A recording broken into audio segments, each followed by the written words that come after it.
Hello, everyone, and welcome to today's press briefing. I'm Donna Bush. As always, we're glad that you're able to join us here on our various CIG channels as well as on Radio Cayman. On the panel today is our Premier, the Honourable Wayne Panton. He's joined by Deputy Premier, the Honourable Juliana O'Connor-Connolly, Minister for Border Control and Labour, the Honourable Dwayne Seymour, Minister for Tourism and Ports, the Honourable Kenneth Bryan, Minister for Planning, Agriculture, Housing and Infrastructure, the Honourable J.E. Banks, and you'll also see members of the packed government standing in the background. We'll hear first from the Honourable Premier. Thank you very much, Donna. Good evening, ladies and gentlemen. Today, several changes were made to the composition to the Cabinet of the Cayman Islands in order to better achieve synergies and improve the already good results of the PAC government's stated priority areas. Over the past few weeks, I have been carefully evaluating the PAC government's performance during our first 2 years. During that time, the country emerged from the COVID-19 pandemic and the restrictions associated with that. Its borders were fully and safely reopened, and the economy has not only recovered, but has equaled or surpassed pre-pandemic levels of activity. Under the new ministerial arrangements, Mr. Christopher Saunders, Member of Parliament, will no longer serve in Cabinet. We certainly thank him for his contributions to government and to the Cayman Islands. A brief ceremony was held in the Cabinet office this afternoon, during which time His Excellency the Governor presented instruments of appointment and administered oaths to members of Cabinet. Honourable Juliana O'Connor-Connolly has been appointed as Deputy Premier and will retain her two current ministries of Education and District Administration and Lands. As we know, the Premier, Honourable Juliana O'Connor-Connolly, has vast experience and is an accomplished and exceedingly knowledgeable minister, as well as a former premier.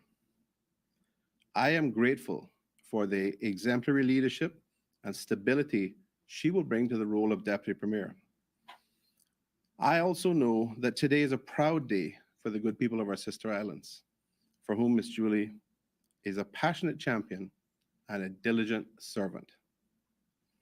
Further, Honourable Dwayne Seymour will become Cabinet Minister for the Ministry of Border Control and Labour and relinquishes his roles as Deputy Speaker of Parliament and Parliamentary Secretary. Minister Seymour also brings a plethora of political experience to the table, having served as a minister in 2 previous administrations. I wish to publicly welcome him as a Minister of Cabinet and thank him for his willingness to once again step up to the plate to serve his country. Other changes include moving the responsibility for public transport to Minister Honourable J.E. Banks, consolidating all traffic-related matters under the Ministry of Planning, Agriculture, Housing and Infrastructure. Please note that even though the subject of transport, including the public transport unit, is moving to PAHI, the name and designation of the Ministry of Planning, Agriculture, Housing and Infrastructure will remain the same. Also, Minister Honourable Kenneth Bryan will retain responsibility for tourism, and the name of the ministry will be Tourism and Ports to better reflect the significant elements of responsibility that both our seaports and our airports reflect in that ministry. All other ministerial assignments remain the same. I will now have responsibility for the Ministry of Finance and Economic Development, a task which I recognize is not insignificant. But we are very fortunate to have a stellar team in the Ministry of Finance and Economic Development who provide expert advice and support on every level. Ministerial reshuffles such as these, particularly at these times around midterm, are fairly common in a thriving democracy. I accept that there will be a period of adjustment. However, as a PAC government, we are steadfast in our determination to deliver on the promises and the most important issues affecting the people of our beloved Cayman Islands. Ladies and gentlemen, success as a government requires teamwork.